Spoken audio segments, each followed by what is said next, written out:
શખ્સને પકડવામાં આવશે તેવી શક્યતા છે।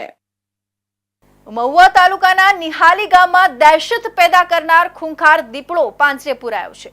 છેલ્લા કેટલાક દિવસોથી ગ્રામજનોના શ્વાનો અને પશુઓ પર હુમલા કરનાર આ દીપડો પાંજરામાં ફસાઈ ગયો હતો અને વન વિભાગ દ્વારા મુકાયેલા પિંજરામાં શિકારની લાલચમાં આવીને દીપડો ઝડપાયો હતો।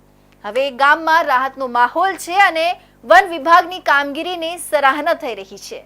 સુરત જિલ્લાના મહુવા તાલુકાના નિહાલી ગામમાં છેલ્લા કેટલા દિવસોથી દીપડાની દહેશત છવાઈ હતી, ત્યારે હવે ખૂંખાર દીપડો પાંજરે પુરાતા ગામમાં રાહતનો માહોલ જોવા મળી રહ્યો છે। વન વિભાગની ચુસ્ત કામગીરીના કારણે દીપડાની ઉપદ્રવ મુક્ત ધરપકડ શક્ય બની હતી। ગ્રામજનોના જણાવ્યા અનુસાર આ દીપડો છેલ્લા કેટલાક સમયથી ગામની આસપાસ આંટાફેરા મારતો હતો અને અત્યાર સુધીમાં 8 જેટલા શ્વાનો તથા 4 બકરાઓ પર હુમલા કરી ચૂક્યો હતો। દીપડાના સતત હુમલાઓના પગલે ગામમાં ભયનો માહોલ સર્જાયો હતો।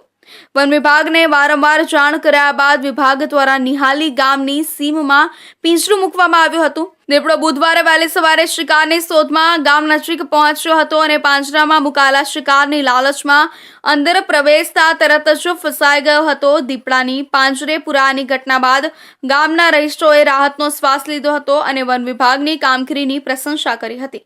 વન વિભાગના અધિકારીઓએ દીપડાને સુરક્ષિત રીતે પાંજરે પૂર્યા બાદ તેને સ્થળાંતર માટે જંગલ વિસ્તારમાં ખસેડવાની કાર્યવાહી શરૂ કરી હતી। હાલની ઘટનાથી સ્પષ્ટ થાય છે કે વન વિભાગ અને ગ્રામજનોના સંકલનથી સમયસર કાર્યવાહી